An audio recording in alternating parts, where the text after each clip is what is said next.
Hoje nós estamos encerrando essa série Eu Creio. Quem foi abençoado nessa série, nesses dias? Muito bem. Hoje nós estamos encerrando. Na primeira semana nós estivemos falando sobre a importância de nós não apenas conhecermos o credo, não apenas declararmos o credo, mas principalmente pensar naquilo que a gente declara. Nós vivemos um tempo onde as pessoas estão superficiais. Se há um tempo onde há uma superficialidade em todos os sentidos, de qualquer natureza, é os dias que nós estamos vivendo. Falta profundidade, falta compromisso, falta relacionamento, falta vínculo. E aí a pergunta que nós fazemos é: como que você vai ter vínculo com aquilo que você nem conhece? Aquilo que você às vezes tem até dificuldade de declarar. Aquilo que você não tem coragem de revelar, ou de externalizar, ou de contar para os seus amigos.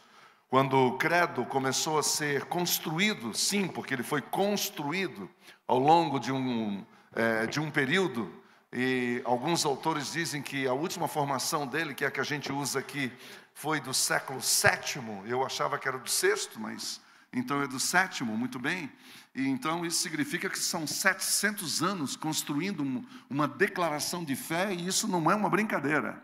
Isso é algo profundo, é algo sério, e que nós devemos de pensar seriamente sobre isso. E o que é o credo? Bem, a palavra credo no latim significa eu creio, aquilo que eu creio, ou naquilo que eu creio, que eu fundamento a minha fé. Não é acredito. Acreditar é outra coisa. Acreditar tem a ver com crédito, tem a ver com o comercial. Nós não estamos falando nada que tenha a ver com comercial. Muito pelo contrário, nós estamos falando de um compromisso com Deus e em Deus. Ou você crê ou você não crê.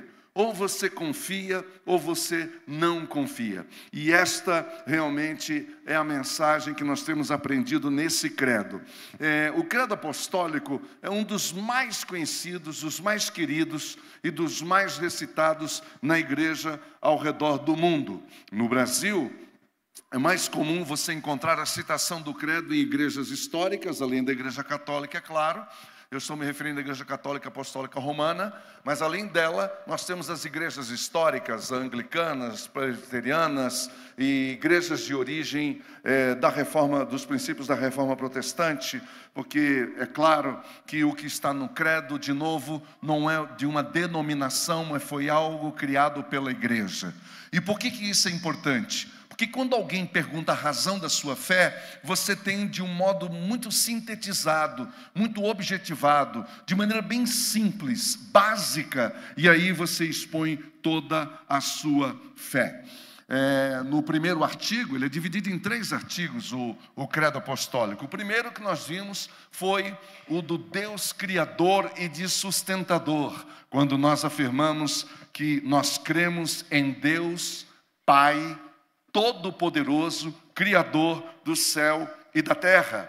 No segundo artigo, nós meditamos sobre o Deus Redentor. Nós confessamos que cremos em Jesus Cristo, seu único Filho. Filho mesmo, Deus só tem um. Os demais, como eu e você, somos adotados. Nós viemos depois. O seu único Filho é Jesus. Esse sim, foi gerado pelo Pai, por obra do Espírito Santo, numa virgem. E é isso que nós cremos. Isto é algo maravilhoso, surpreendente, sobrenatural e diferente de tudo que nós já ouvimos. E no terceiro artigo, que foi na semana passada, nós estudamos sobre o Deus restaurador. Nós confessamos que cremos no Espírito Santo. E aí, para usar o credo também de Constantinopla do ano 381 depois de Cristo, Senhor e fonte de vida que procede do Pai. Hoje nós vamos encerrar essa série declarando que nós cremos na igreja que Jesus está edificando desde que reuniu os seus primeiros discípulos. E o credo diz: creio na Santa Igreja Católica, na comunhão dos santos. É isso que nós declaramos. Creio na Santa Igreja Católica, na comunhão dos santos. Vamos orar mais uma vez. Senhor Deus e Pai, muito obrigado pela Tua presença aqui em nosso meio. Obrigado pela Tua graça, pelo Teu poder, obrigado pela Tua igreja reunida aqui nessa manhã, e que o Espírito Santo de Deus esteja aquecendo os nossos corações, nos dando amor por essa igreja, ensinando-nos a amar essa igreja, a zelar por essa igreja e a testemunhar de Jesus, tornando essa igreja forte a cada dia. Obrigado pela Tua igreja reunida aqui e em todo o mundo nesta manhã. Nós Te agradecemos em nome de Jesus. Amém. Pode baixar um pouquinho o volume, por favor? Eu acho que está um pouco alto, não é? A ideia da igreja como um povo escolhido e reunido por Deus estava presente desde o Antigo Testamento. Então vamos lá, vamos pensar. Quando Deus escolheu um povo para si, para adorá-lo, reverenciá-lo, para glorificá-lo, Ele escolheu uma nação. E essa nação chama-se Israel. E Deus chamou essa nação. E nós estamos vivendo um momento tão delicado que até para falar esse nome hoje a gente tem que tomar cuidado. Então, por favor, deixa o preconceito de lado, visão político de lado, deixa tudo isso e vamos só pensar teologicamente. Teologicamente. Muito bem. Deus escolhe esse povo. Ele chama esse povo de minha vinha. Ele chama esse povo de minha figueira, minha oliveira. Ele tem esse amor por esse povo. Cria esse povo. Se apaixonado por esse povo. Guarda esse povo. Protege esse povo. E esse povo dá as costas para Deus. Essa é a grande verdade. E infelizmente isso aconteceu. Deu as costas para Deus. Mas enquanto nós olhamos para o Antigo Testamento, e agora estou me referindo aos profetas, estou me referindo primeiro a lei, depois aos profetas, os livros históricos, os sapienciais, e depois novamente os profetas até o final, nós vemos claramente esse Deus ainda querendo buscar esse povo, chamando esse povo para ter comunhão com Ele, e esse povo, observe, deliberadamente, de sã consciência, por escolha, Ele disse, eu não quero comunhão contigo, eu dou as costas para ti, e foi isso que Ele fez o tempo todo. Aliás, para aqueles que pensam que o Deus do Antigo Testamento não era um Deus de amor, eu convido você a fazer uma nova leitura do Antigo Testamento da perspectiva missiológica, da perspectiva messiânica, da perspectiva de Cristo. Quando você começa a procurar Cristo, desde a primeira página de Gênesis 1 até Malaquias ao seu final, você vai perceber que ali há um fio de ouro, é o amor de Deus querendo buscar o seu povo para si.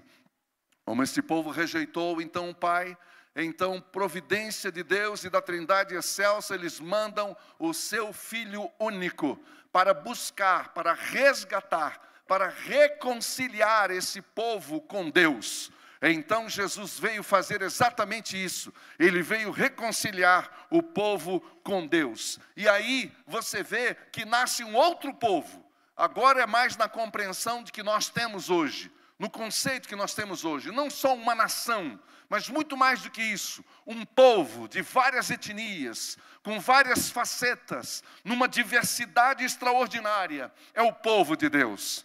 Quando você olha para a Bíblia e começa a ver esse termo da igreja, seja do Antigo Testamento ou do Novo, e aí você começa a perceber que há uma variação de termos e que estão diretamente conectados a uma comunidade, a uma assembleia, a um grupo de pessoas que Deus chama para si, para ser o seu povo. E isso continua no Novo Testamento. Sendo assim, a ideia de comunidade aparece como povo de Deus, como família de Deus, vocês já leram isso, como casa de Deus, como eleitos de Deus, escolhidos de Deus, lavoura de Deus, edifício de Deus, templo de Deus, a vinha de Deus, o rebanho de Deus, a noiva do Cordeiro, casa espiritual, membros do corpo de Cristo, amados de Deus, chamados para serem santos, apontando para uma comunidade espiritual que reúne os que creem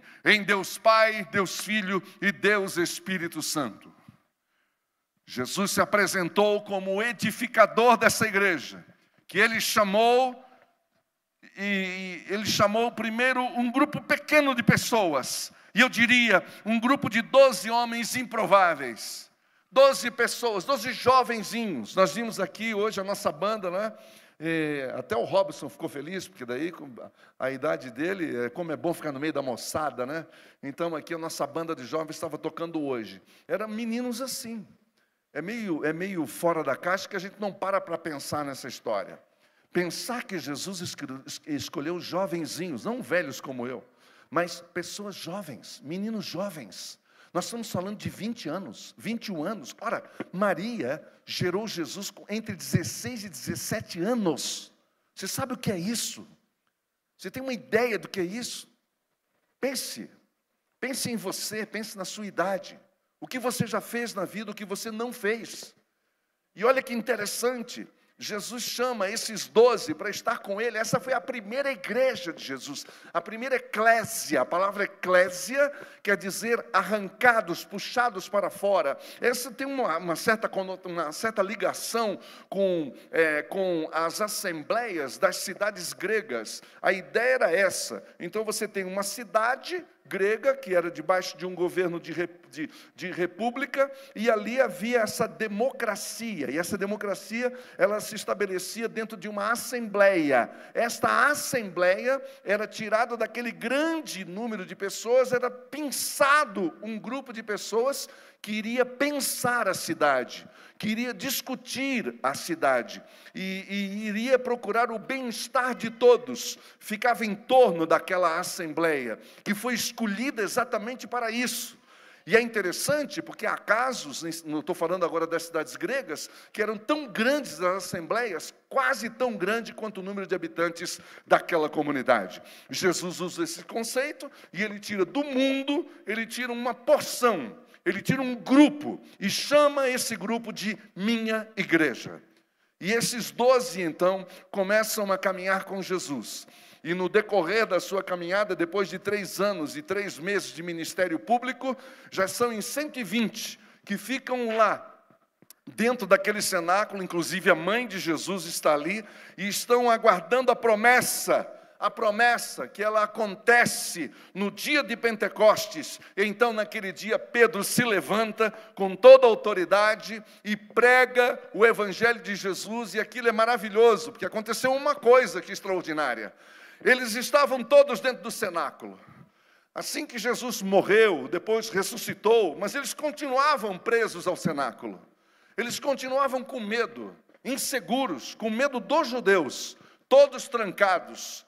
E aqui eles estavam buscando ao Senhor, obedecendo a ordem de Jesus, quando disse: permanecer em Jerusalém, até que do alto sejais revestidos do poder de Deus. Foi isso que aconteceu. E eles obedeceram, eles creram na palavra de Jesus. E eles começaram a buscar, e 10 dias depois daquele período, veio então a manifestação sobrenatural do Espírito Santo. Era o dia de Pentecostes, e foi algo maravilhoso, porque agora esses discípulos que estavam com portas trancadas, com medo, fechados dentro daquele cenáculo, saíram, ganharam as ruas, cheio de coragem, cheio de alegria, falando das grandezas de Deus. E o apóstolo Lucas, ele nos registra de como vivia esse povo, agora essa comunidade cheia do Espírito Santo. Veja comigo, por favor, capítulo 2 de Atos dos Apóstolos, do versículo 41 em diante. Os que aceitaram a mensagem foram batizados, e naquele dia houve um acréscimo de cerca de 3.000 pessoas, o Espírito Santo agindo, o Espírito Santo criando a sua igreja, ampliando a sua igreja. Eles se dedicavam ao ensino dos apóstolos e à comunhão, ao partir do pão e às orações. E agora vejam o caráter dessa gente. Todos estavam cheios de temor, e muitas maravilhas e sinais eram feitos pelos apóstolos. Todos os que criam mantinham-se unidos e tinham tudo em comum. Essa comunidade tinha tudo em comum. Desculpe o pleonasmo, mas é exatamente isso. Eles dividiam as suas coisas, vendendo as suas propriedades e bens, distribuíam a cada um conforme a sua necessidade. E todos os dias continuavam a reunir-se no pátio do templo com alegria. Ninguém mandava, não estava debaixo de liderança de ninguém. O povo simplesmente queria estar junto, porque Jesus estava no centro dessa igreja e o Espírito Santo trazendo vida para essa igreja. Todos os dias eles continuavam a reunir-se no pátio do templo, partiam o pão em suas casas e juntos participavam das refeições com alegria e singeleza de coração, louvando a Deus e tendo a simpatia de todo o povo. E sabe qual foi o desdobramento disso? E o Senhor lhes acrescentava todos os dias o que iam sendo salvos. Isso é tão forte, é tão poderoso, que há teólogos que duvidam que isso tenha sido um fato. Não é interessante? Há teólogos que duvidam que isso aqui tenha sido um fato. Isso foi uma ideia. Isso foi uma coisa que estava no imaginário de alguém. Isso não pode ser verdade. Como que pode um grupo de pessoas terem esse nível de comunhão e de relação, de vínculo?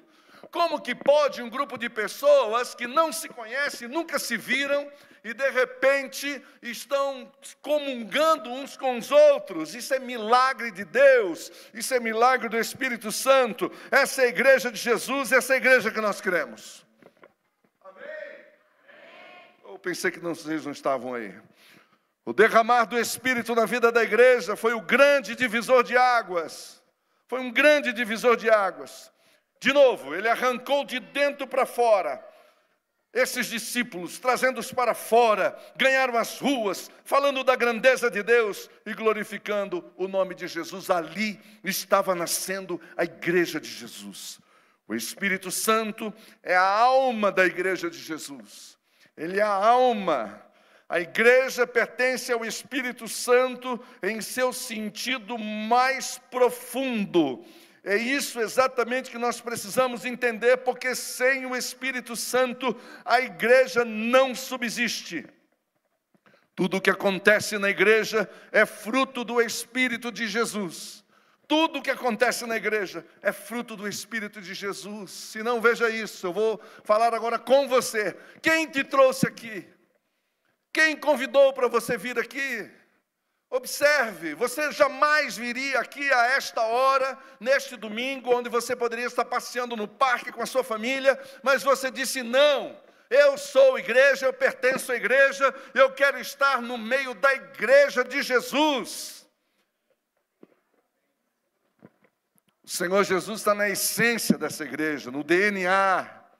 Essa igreja na qual cremos e que foi gerada pelo Espírito Santo, ela tem a sua própria identidade. E é isso que eu queria que você pensasse comigo, que você prestasse atenção. Ela tem a sua própria identidade. Ela é única. Ela é santa. Ela é católica. Ela é apostólica. É nesta igreja que nós cremos. Então, é exemplo do que nós fizemos nas semanas anteriores. Eu não vou aqui discutir teologicamente, eclesiologicamente, não. Eu só vou mostrar textos que evidenciam essas qualidades da igreja, para que você saiba que aquilo que nós declaramos não é nada mais, nada menos do que o próprio Evangelho, e de que ninguém tem que ficar preocupado. Muito pelo contrário. É uma chamada à nossa responsabilidade diante de Deus para com a sua igreja. É isso. A igreja que Jesus deu a vida por ela. A igreja que Jesus amou até as últimas consequências. Sabe, meus irmãos, deixa eu abrir um parênteses aqui, saindo do script. Eu vou dizer para você, eu entendo você. Nós somos do oeste. Nós somos do ocidente. A gente não tem muita ideia do que é uma igreja mesmo. Debaixo de sofrimento, debaixo de perseguição. E por favor, eu não estou falando isso para criar e gerar culpa em ninguém. Eu só estou querendo que você saiba, e só lembre pelo menos, de que essa igreja que nós vivemos aqui no lado de cá do mundo, no lado oeste do mundo, ela é uma outra igreja, que existe uma igreja debaixo de sofrimento. Eu só vou falar um número para você só lembrar e depois, não agora, depois você procura e faz a pesquisa. São 360 milhões de cristãos perseguidos hoje no mundo só por declarar, por exemplo, o credo apostólico. 360 milhões, tá bom para você? Isso é maior do que esse país. É muito mais gente que nós temos nessa nação, perseguidos, pagando preço, porque disse: eu creio em Deus Pai Todo-Poderoso, eu creio em Jesus Cristo, seu único Filho, nosso Senhor, eu creio no Espírito Santo, eu creio na Igreja Católica. Isso é impressionante, deveria nos impressionar. Ou seja, tem gente pagando com a vida a declaração deste credo. E é por isso que eu chamo a atenção de vocês, porque, de novo, o que nós estamos falando aqui é o básico do básico, é o prezinho na vida cristã. É o jardim de infância da vida cristã. Que se você não é aprovado nem aqui, então por que nós estamos falando de outro assunto? Nós precisamos voltar. Nós precisamos voltar para o básico do básico. Em primeiro lugar, essa igreja é única. Veja comigo, por favor, o que Pedro escreveu na sua primeira carta, no capítulo 2, versículo 9 e 10. Ele, de repente, diz: vocês, porém, uma conjunção adversativa. Isso quer dizer que ele está falando de uma outra direção. Uma conjunção adversativa, ele quer dizer que ele vai agora traçar um paralelo. Ele vai fazer uma diferença. Ele não está falando mais dos incrédulos, dos perdidos, dos pagãos. Ele está falando agora de um grupo que é arrancado do mundo. E que Jesus olha para esse grupo de pessoas, pessoas improváveis como eu e você, e diz: vocês são geração eleita,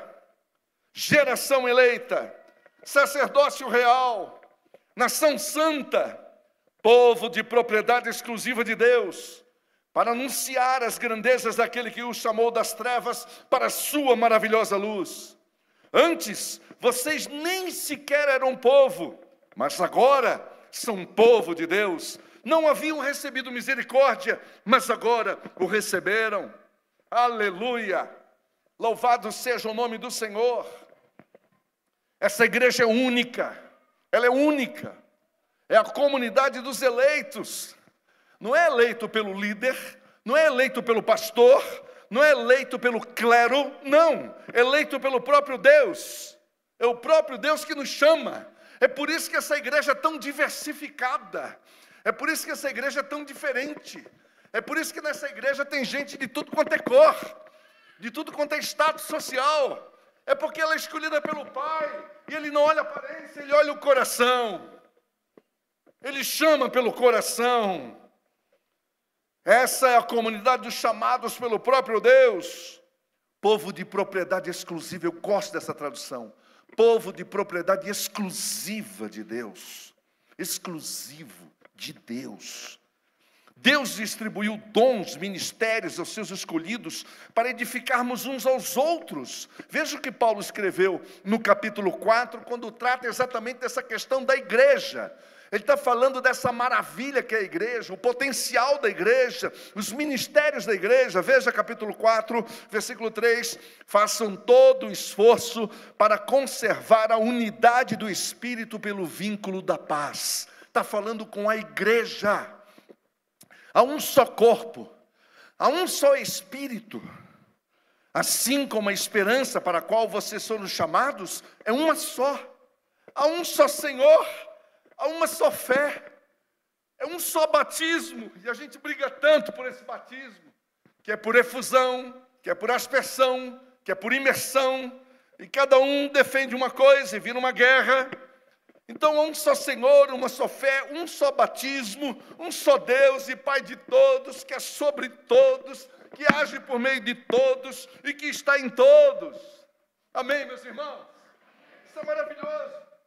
E a cada um de nós foi concedida a graça, de graça, a graça de graça, conforme a medida repartida, não pelo apóstolo, não pelo bispo, não pelo pastor, mas por Cristo, que é o cabeça da igreja. E aí nós temos a unidade na adversidade. Essa igreja é una. E a base da sua unidade é a Trindade que é una. Deus Pai, Deus Filho, Deus Espírito Santo são indivisíveis. A igreja é indivisível. Aí você diz assim, não, Zé Antônio, porque a gente conhece um monte de divisão da igreja. Sim, você conhece. A igreja CNPJ dividida. Você conhece a igreja da placa dividida. Você conhece a igreja da geografia dividida. Mas você não conhece a igreja de Cristo dividida, porque essa não existe, ela é uma só. E isso contraria todas as teologias. Isso contraria todos os concílios humanos, que jamais ninguém pode destruir isso, de que a igreja é única, ela é única, queira você ou não, goste você ou não, ninguém pode dizer a minha igreja, não, só se você estiver falando a nossa igreja, a igreja que nós todos fazemos parte, a igreja de Cristo. A igreja, além de ser única, ela é santa. Essa igreja é santa. Pedro falou, é uma nação santa. E não é uma santidade que você conquista por mérito próprio, porque isso não existe. Isso era meritocracia humana. Isso não tem nada a ver com Deus. O que nós estamos falando aqui, essa santidade, vem no momento em que o Espírito Santo habita em nós, e o Espírito é santo, gente. Não é perfeição como a gente pensa. Quando eu falo de que você é um homem santo, uma mulher santa, você diz, não, eu não sou santo. Porque você já logo lembra dos seus pecados, das suas limitações, e nós temos mesmo. E nós temos muitas áreas que têm que ser trabalhadas mesmo. E a obra não terminou ainda mesmo. E ele continua fazendo. Ora, gente, eu estou nessa caminhada há mais de 50 anos. E eu fico com vergonha de falar isso, mas há áreas da minha vida que precisam ser trabalhadas ainda. Mas eu sou um homem santo não é por causa de mim. É porque o que habita em mim é santo. O que habita em mim é santo. O que habita em você é santo. Amém, meus irmãos? Vocês têm essa convicção ou não? Vocês têm essa convicção de que quem habita em você é santo? O que habita em você é santo. Pense nisso antes de abrir a sua boca para falar qualquer coisa, acerca de qualquer coisa. Em qualquer hora, em qualquer momento, há um ser habitando em você que é santo, que é o Espírito Santo, que é Jesus, que batiza no Espírito Santo, que dá plenitude do Espírito Santo. Essa igreja é santa. Paulo nos ensina como Cristo santifica a igreja. Agora, aqui é interessante esse texto que nós vamos ler, porque Paulo está falando agora de família, ele está falando de uma nova sociedade. Primeiro ele fala de uma nova vida, no capítulo 2, e ele vem crescendo. Depois ele fala dessa nova comunidade, que é a junção dessas pessoas que se converteram, formam uma comunidade, e essa comunidade invade as nações, com esse caráter de Cristo, com essa unidade em Cristo, recebe a santificação em Cristo. E Paulo, para falar de casamento, de família, Paulo usa o exemplo de Cristo com a sua igreja. Veja comigo, por favor, no capítulo 5. Veja o que diz o versículo 25. Maridos, amem suas mulheres assim como Cristo amou a igreja. Isso aqui é tema para outro dia, nós já falamos sobre isso. Falamos sobre família aqui, foi engraçado, porque eu falei sobre as mulheres disseram, o senhor falou muito sobre as mulheres, fale sobre os homens. E domingo posterior era sobre os homens. E eu falei. Aí os homens falaram para mim, o senhor falou muito dos homens, fale de novo sobre as mulheres. Esse jogo de empurra, que a gente fica para lá e para cá empurrando para saber quem que é o responsável. Agora veja o nível de responsabilidade que está sobre nós, os homens. Veja se não é desafiador. Maridos, amem as suas mulheres assim como Cristo amou a sua igreja, e ouça isso, e entregou-se a si mesmo por ela, para santificá-la, tendo-a purificado pelo lavar da água mediante a palavra. É a palavra que lava, é a palavra que purifica, e apresentá-la a si mesmo como igreja. Vamos junto comigo, por favor? Igreja o quê? Gloriosa, sem mancha, nem ruga, ou coisa semelhante, mas o quê? Santa e inculpável. Louvado seja o nome do Senhor. Amém? Essa igreja que Jesus está gerando, Essa igreja que você faz parte, eu não estou falando de Betânia, gente. Eu não estou falando de Betânia, eu estou falando de a igreja de Cristo, de I maiúsculo. Igreja da qual o Senhor Jesus mencionou na sua oração chamada sacerdotal, uma das orações mais lindas de toda a Bíblia. Veja comigo João 17, por favor. 17, em favor deles. Aqui Jesus já orou por ele, na primeira porção dessa oração. A segunda porção, Jesus está orando pelos discípulos que estão ali na frente dele, para que ele termine, ao final dessa oração sacerdotal, orando pelos discípulos e discípulas que haveriam de vir. Então veja comigo, por favor, o que Jesus fala aqui. Em favor deles eu me santifico, para que também eles sejam santificados pela verdade. Ele está falando da igreja dele, ele está falando dos seus discípulos, da comunidade dos talmidins, está falando dos discípulos. Veja o versículo 19, por favor. Veja o versículo 19. Santificado... Perdão, então eu errei aqui, não é? Vamos para o 17. Santifica-os na verdade, a tua palavra é a verdade. Esse é o 17. Agora vamos para o 19. Em favor deles eu me santifico, para que também eles sejam santificados pela verdade. E aí na oração que ele nos ensina para a sua igreja, ele diz: santificado seja o teu nome. O nome de Deus é santo, amém? Amém? Vocês têm dúvida, não? Não, ninguém pode ter dúvida. É só ler o Antigo Testamento, o Novo Testamento, você vai ver que Deus é um Deus santo. Eu vou mencionar só um texto. Isaías capítulo 6. Santo, santo, santo é o Senhor dos exércitos. Toda a terra está cheia da tua glória. Está falando da santidade de Deus. Uma pergunta para você. Por que é que Jesus, sabendo que Deus é santo, menciona, coloca, privilegia na sua oração esta fala, dizendo: santificado seja o teu nome, se Deus é um Deus santo? Ali Jesus está nos ensinando a buscar diariamente a santidade diante de Deus. E essa santidade, ela impacta a nossa vida de uma forma tal que as pessoas, ao olharem para Deus, através de nós, possam ver Deus santo como Ele é. É isso que Jesus quer para a sua igreja, uma vida de santidade. Não é para a tropa de elite da igreja, não é para os especiais, não é para um número pequeno, uma minoria. Não, isso é para todos e todas que creem em Jesus, que derramaram a sua vida nas mãos de Jesus. E ele continua dizendo: santificado seja o teu nome, santificado seja o teu nome. A igreja de Jesus é a comunhão dos santos, dos separados para Deus. Nessa igreja nós cremos, nessa igreja nós cremos. É uma igreja una, é uma igreja santa, é uma igreja católica. A palavra grega católicos,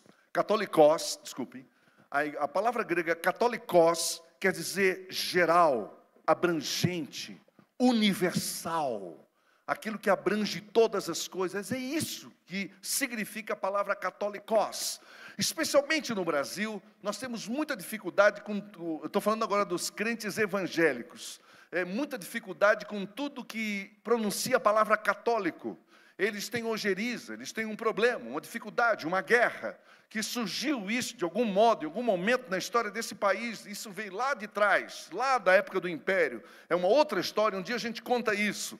Mas o que eu quero dizer é que quando nós olhamos para a palavra de Deus, essa igreja que Jesus cria não é a igrejinha dos judeus, é uma igreja católica. E não foi fácil, desde o começo, dar essa visão para os apóstolos. Senão, eu faço uma pergunta: qual foi o primeiro grande concílio da igreja? O primeiro, o número 1. Atos capítulo 15. Atos capítulo 15. Qual foi o problema ali? Porque você sabe que todo concílio é para resolver questões importantes do meio da igreja, esclarecer pontos doutrinários, estabelecer verdades, tomar o rumo, alinhar a igreja. É para isso que existe o concílio. Tá certo? Então, nesse concílio maravilhoso, que eu recomendo, leia o capítulo 15 depois com calma, e você vai ver que o primeiro grande problema da igreja foi exatamente isso. Como assim os gentios? Ele veio para nós. Foi a primeira vez que a turma disse: a igrejinha é nossa, nós vamos ficar nós aqui que estamos muito bem, obrigado. Não precisamos de ninguém de fora. A gente fala muito isso quando estamos trabalhando com grupos pequenos, que tem o perigo de grupos pequenos, que se reúnem nas casas, de criar uma enfermidade chamada koinonite.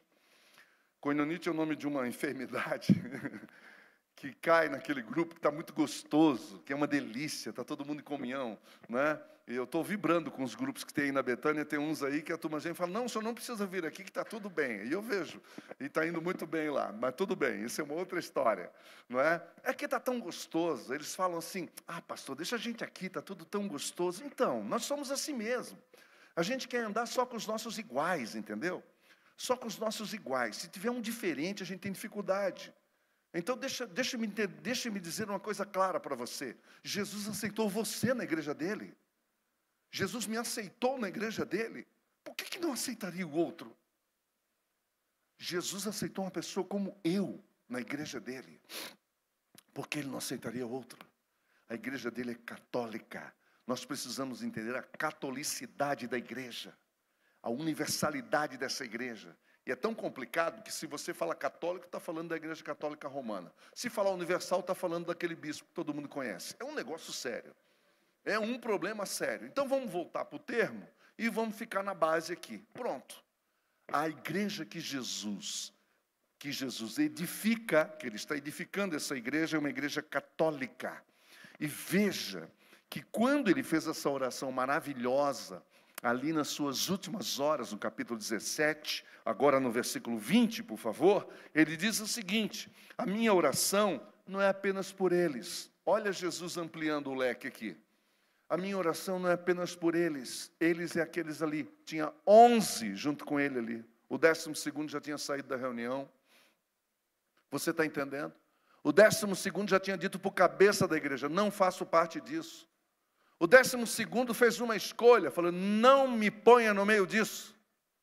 O 12º chegou e disse: eu estou fora do projeto. Foi isso que ele disse, de sã e plena consciência. E escolheu o seu caminho. E nunca mais foi visto, só depois de morto. Mas quanto àqueles que permaneceram, aqueles que ficaram, os 11, Jesus disse: a minha oração não é apenas por eles. Eu rogo também por aqueles que crerão em mim. Que crerão em mim. Daqui a pouco nós vamos batizar a Alice aqui. Alice, onde você está? Você já estava nessa oração. Eu também. Nós somos resposta desta oração. Olha que lindo isso. Eu rogo também por aqueles que crerão em mim, por meio da mensagem deles, apontando para os discípulos, da mensagem deles, para que todos sejam um, Pai, como tu estás em mim e eu em ti, falando de novo dessa unidade, que eles também estejam em nós, para que o mundo creia que tu me enviaste. Deles a glória que me deste, para que eles sejam um, assim como nós somos um, eu neles e tu em mim. De novo a unidade da igreja. Que eles sejam levados à plena unidade, para que o mundo saiba que tu me enviaste e os amaste como igualmente me amaste. Pai, quero que os que me deste, e é interessante isso, sabe quem que dá as ovelhas para a igreja de Jesus? É o Pai. Quem te escolheu foi o Pai. Diga glória a Deus. Glória a Deus. Foi o Pai que me escolheu. Olha aqui ele dizendo que tu me deste, estejam comigo onde eu estou e vejam a minha glória, a glória que me deste porque me amaste antes da criação do mundo. Pai justo, embora o mundo não te conheça, eu te conheço, e esses sabem que me enviaste. Eu os fiz conhecer o teu nome e continuarei a fazê-lo, a fim de que o amor que tens por mim esteja neles e eu neles esteja. Essa catolicidade que se espalhou pelo mundo. Se espalhou pelo mundo. Essa primeira dispersão, registrada por Lucas em Atos capítulo 8, falando que todos foram dispersos, menos os apóstolos, foi a primeira. Foi a primeira. E se espalharam pelo mundo. E onde esse povo foi, ali nasceu a igreja. Essa é uma igreja católica, apostólica, como nós vamos ver agora e vamos finalizar. Ela só, interessante, quando se fala a Igreja Católica Apostólica Romana, está se falando de uma denominação específica. E para entrar lá não é qualquer um. Então existem regras e normas, etc. Como qualquer outra denominação. Como qualquer outra denominação. Nós não estamos falando disso. Nós estamos falando da Igreja de Jesus. Aquela que Ele está edificando, da qual você e eu fazemos parte. Amém? Essa igreja, ela é apostólica. Veja comigo, por favor, em Efésios capítulo 2. Efésios 2, 19 a 22. Olha o que Paulo diz. Portanto, vocês já não são estrangeiros, nem forasteiros, mas concidadãos dos santos e membros da família de Deus, edificados sobre o fundamento dos apóstolos e dos profetas. E agora veja isso. E tendo Jesus Cristo como pedra angular, no qual todo edifício é ajustado e cresce para tornar-se um santuário santo do Senhor. Nele vocês também estão sendo juntamente edificados para se tornarem morada de Deus por seu Espírito. Olha que coisa maravilhosa, essa igreja está sendo edificada sobre o fundamento dos apóstolos e dos profetas. Apóstolos e profetas. Apóstolos de um lado, profeta do outro, e aqui no meio vem uma pedra angular que dá sustentação a todo o edifício. Tudo que nós cremos está baseado nisso, nos profetas e nos ensinos dos apóstolos. E os apóstolos aprenderam de Jesus. E Jesus veio para ser o cabeça dessa igreja e veio manifestar o seu poder sobre essa igreja, que é una, santa, católica, apostólica, para a glória de Deus. Amém? Essa igreja, ela está militando no mundo. É como a gente chama da igreja militante. A igreja que está militando todos os dias, que nós também chamamos da igreja que está aí, a igreja visível. Essa visibilidade que a igreja dá. Eu sei, meus irmãos, agora presta atenção no que eu vou dizer. Eu sei que todo mundo está ouvindo muitas críticas contra a igreja. Eu sei que tem pessoas decepcionadas com a igreja. Eu sei que tem pessoas que estão cansadas de igreja. Quantas pessoas chegam para mim aqui dizendo, ó, essa é a minha última, hein, que eu estou tentando. Eles falam para mim abertamente. Você está entendendo? O problema é o seguinte, é que quem feriu essas pessoas não foi a igreja, foi o CNPJ, que a igreja de Jesus não machuca ninguém. Não existe isso, porque Jesus é o cabeça dessa igreja. O Senhor Jesus veio para transformar a nossa vida numa vida de comunidade. Uma vida de comunidade, uma vida de família, a família dele, onde ele cumpre o seu propósito, onde ele nos abençoa, onde ele nos usa para a sua glória. A igreja visível está aí. A invisível está em todos os lugares que a gente não tem nem ideia. Você não tem nem ideia. Às vezes as pessoas, a gente ouve, né, pessoas dizendo, a igreja verdadeira está aqui. Tome cuidado quando você ouvir isso. Tome cuidado quando você ouvir alguém dizendo, a igreja é aqui. Falei, como assim? A igreja de Jesus está em todos os lugares. Nós não temos controle sobre essa igreja, graças a Deus. Graças a Deus. Quem controla é Cristo. Porque Cristo deu a vida pela sua igreja. Pela sua igreja. A igreja verdadeira, ela tem um compromisso com Cristo.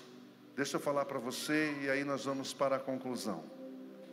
Quando a igreja começou a nascer e aquelas 3.000 pessoas se converteram, houve um impacto em Jerusalém.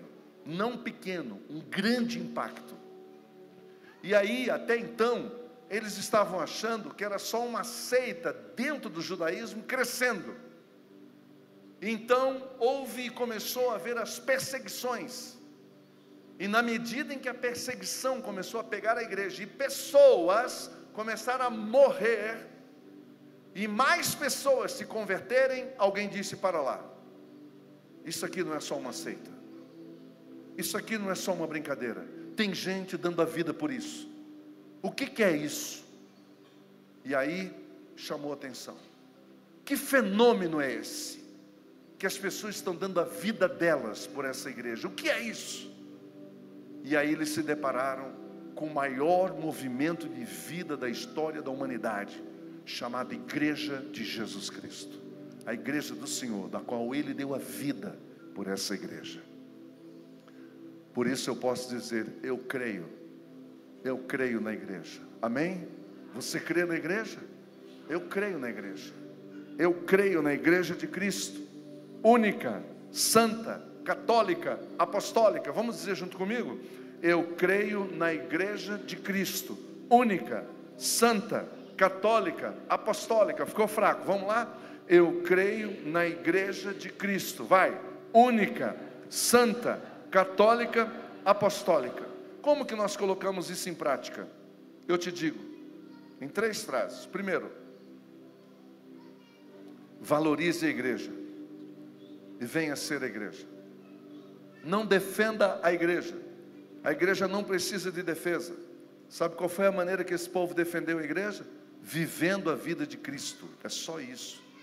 Testemunhe de Cristo. Viva Cristo. Tenha uma vida no altar de Cristo, cheia do Espírito Santo de Deus. Essa é a maior defesa da igreja. Em segundo lugar, venha pertencer à igreja. Faça parte da igreja, mas no Espírito de Cristo, no Espírito Santo, não na sua vontade, que não dá certo.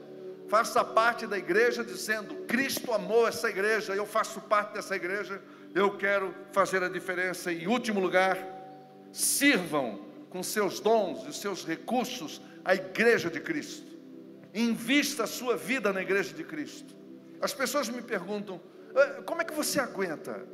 As pessoas me perguntam: você não faz uma outra coisa? Eu falei: não, foi uma escolha. Há 20 anos eu escolhi isso. Nós estamos falando de 45 anos atrás. Eu não tenho 100 anos, calma aí. Só estou falando, não faça conta. Eu já vi muita coisa. Coisa que vocês nem imaginam. Já passei por muita coisa, por muita situação. Mas todas as vezes que eu olho para a vida de Jesus, amando essa igreja, amando essa igreja, que alguns dizem é feia, é assim, é assado, pode falar o que quiser. Tem um povo aí que foi escolhido pelo Pai, e eu não ponho a minha mão. Quando acontecem esses negócios aí, essas coisas absurdas, que eu só ouço e vejo, eu não critico ninguém. Bispo, apóstolo, pode fazer o que quiser. Não é para mim que eles vão prestar contas. Eles não são meus subordinados. Eles estão debaixo do Todo-Poderoso. Diante de quem? Todos nós, mas principalmente nós, os líderes. E eu tenho consciência disso, que eu conheço a Bíblia, ela fala isso, que a quem muito é dado, muito é cobrado. A quem muito é dado, muito é cobrado. A responsabilidade que eu tenho diante de Jesus. Então eu calo a minha boca. Eu tenho vontade de matar um, já tive muitas vezes. Isso eu já tive, é lógico. Eu não sou feito de ferro. Eu tenho carne aqui.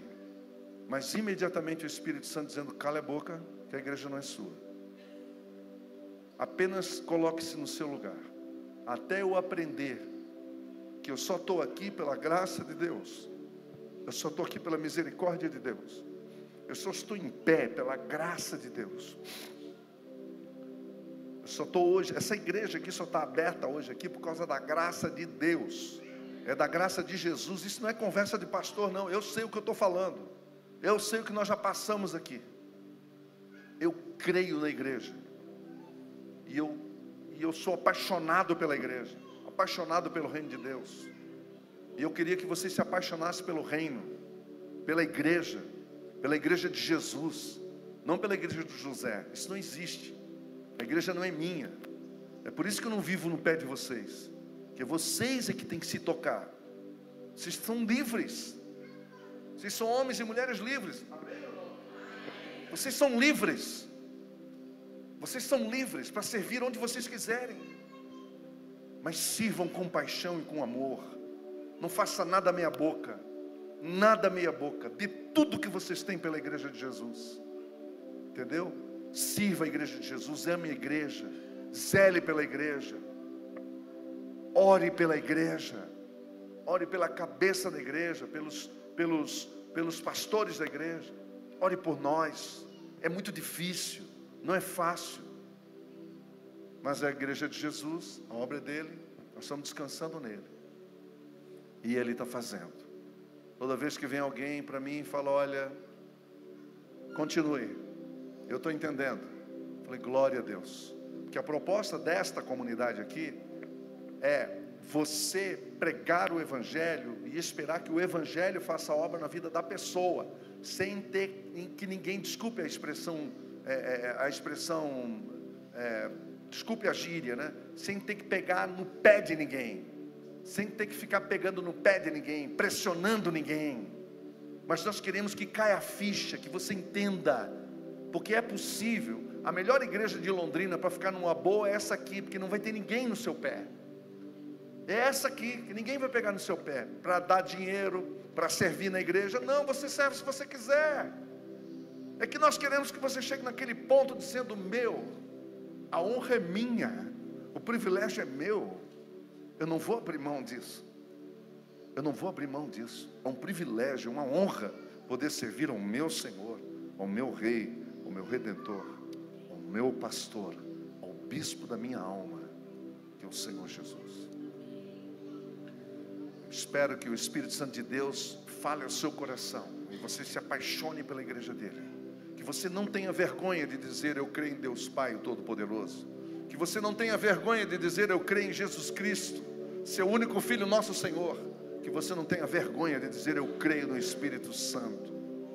Que você não tenha vergonha de dizer, eu creio na igreja, a igreja única, santa, essa igreja católica, apostólica, essa igreja universal. Que o Senhor nos abençoe. Baixe sua cabeça, eu quero orar. Obrigado pela presença da tua igreja nesse lugar. Obrigado pela vida dos meus irmãos e irmãs. Cada um aqui teve uma experiência e foi chamado pelo Senhor em datas diferentes, momentos diferentes, mas o fato é que todos nós fazemos parte desta igreja, da tua igreja. Ajuda-nos, ó Deus, a entender o nosso papel nessa igreja. Ajuda-nos, ó Senhor, a sermos o que o Senhor espera que a gente seja. Que nós possamos testemunhar de Jesus nessa cidade que nós tanto amamos. Sermos igreja de verdade, que faz a diferença, que salga, que ilumina, que acolhe, que cuida, que abençoa as famílias da cidade de Londrina. Pai, abençoa a caminhada da Betânia. Derrama a tua bênção sobre essa igreja, a liderança dessa igreja, os líderes da igreja, todos os irmãos e irmãs, voluntários que trabalham apaixonadamente por essa igreja, que se dedicam mesmo, que estão dando o seu melhor para a tua glória. E abençoa as nossas crianças, nossos adolescentes, nossos jovens, abençoe os adultos dessa igreja, abençoe a caminhada dessa igreja. Derrama o teu Espírito Santo sobre nós. A igreja não sobrevive sem a unção e a presença do teu Espírito. Venha, Espírito Santo, sobre a tua igreja. Venha fazer a tua obra aqui em Betânia, do jeito que o Senhor já planejou desde a eternidade, para a tua glória, em nome do Pai, do Filho e do Espírito Santo. Amém.